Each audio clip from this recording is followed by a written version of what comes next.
Hi, my name is Chrissy Fulton, and I'm a senior at Boise State University, and today I'll be sharing with you my senior project, which is helping spread awareness for sensory processing disorder.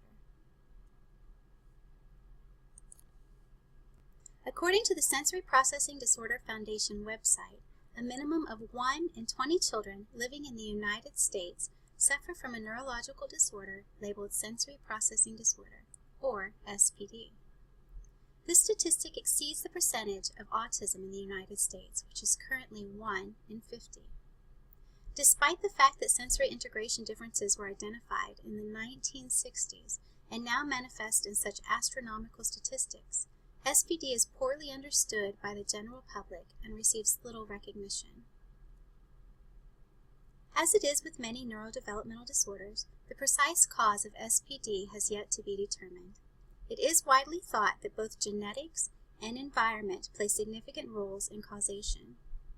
As one professional explained, one genetics loads the gun and their environment pulls the trigger. As a complex neurodevelopmental disorder, SPD presents in a wide variety of severity. Some individuals, like my eldest son, pictured here with blonde hair, make slight accommodations and continue forward in their daily lives with only little sensory interruptions.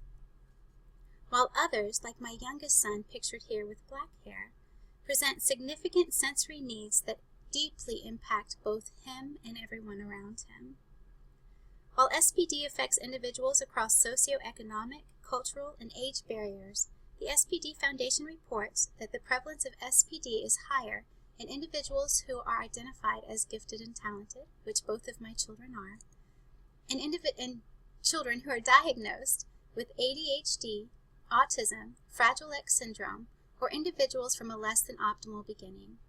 These would be our children who have spent time in an institution, such as an orphanage, or in foster care, which is the case with my youngest son, who was adopted from Ethiopia.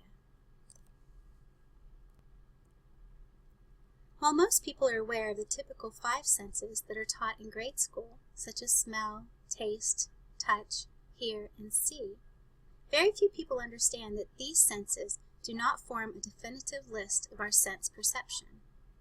Children with SPD often have great difficulty with 2 additional sense systems called proprioceptive and vestibular.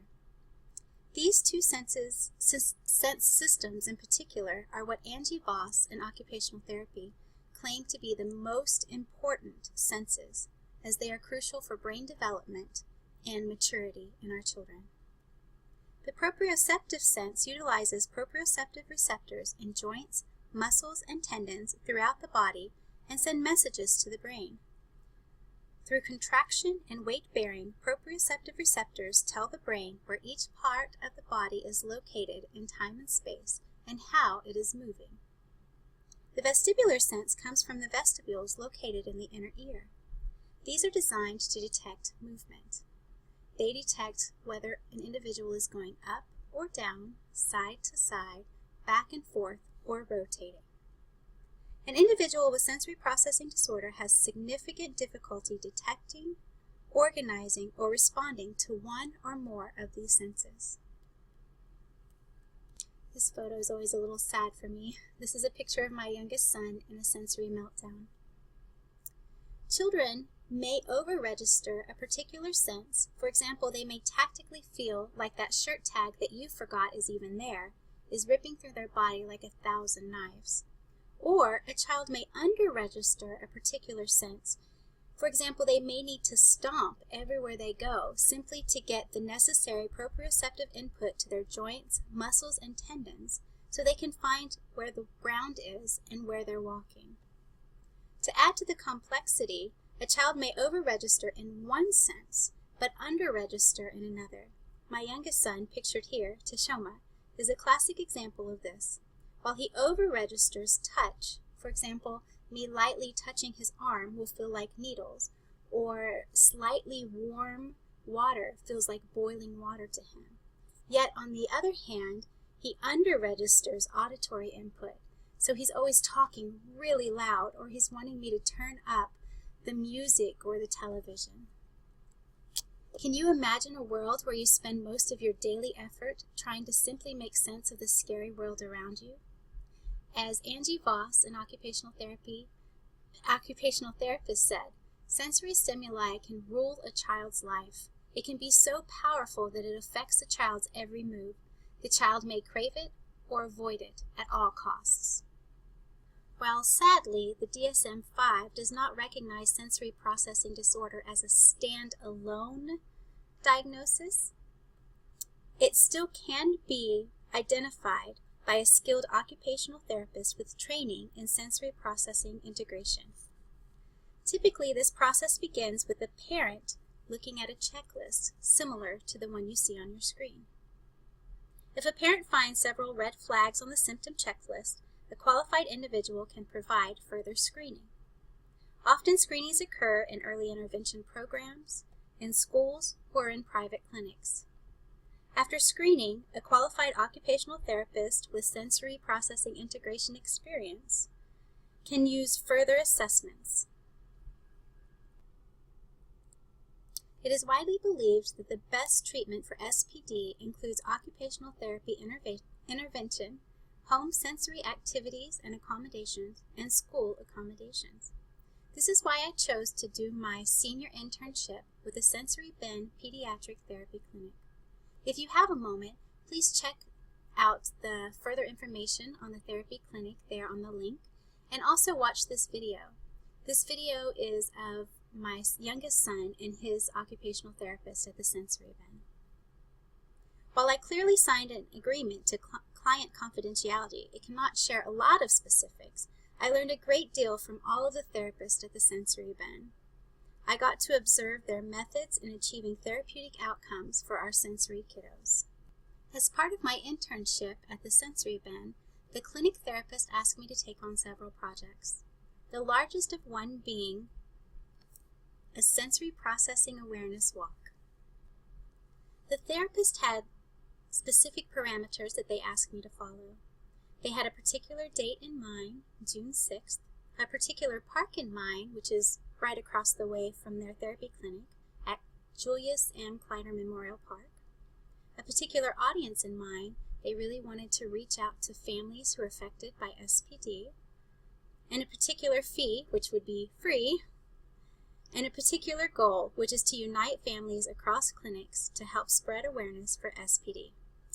This is no small task. After gaining permission from my professor to plan this event, even though it's held after graduation, I set to work. I touched base with Meridian Parks and Recreation, and after that, we decided that a single picnic shelter should be sufficient for our event. I paid the deposit and received the appropriate paperwork. Next, I formed a committee. I managed to wrangle people across clinics, so including several different clinics, not just the Sensory Bend. I also managed to get 2 committee members who are pre-occupational therapist students at Boise State University. As a committee, we made many decisions. We decided on the flyer design, which you see the middle picture there. I was surprised at how long that took and how many revisions it took to get this final flyer.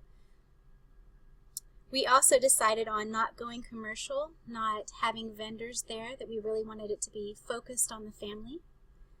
We also decided on advertising, media releases. We also divided up responsibilities, who was going to hand out water, who was going to make the balloon arch, who's going to do all of these different parts of the race. And we also decided that we're going to create sensory activities for the kids after the walk. So parents will show up around 9:30.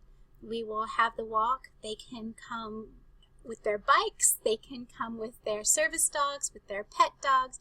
They can come in strollers. They can come in wagons. And we'll all walk together for solidarity, for SPD awareness.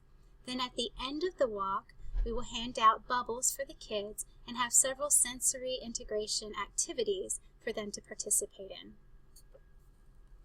So we've distributed flyers and people are aware and excited to come to the event.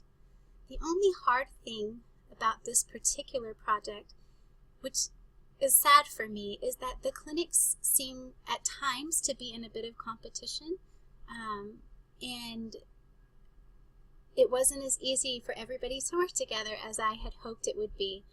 But regardless, I think we're all going to come together for this event and focus on the kids suffering with SPD and help the world to know how to love our kids. As both a parent of two precious little ones with sensory processing disorder and a professional in the field of child development, I see SPD as a very important topic, and I believe in the future we'll be hearing a lot more of SPD.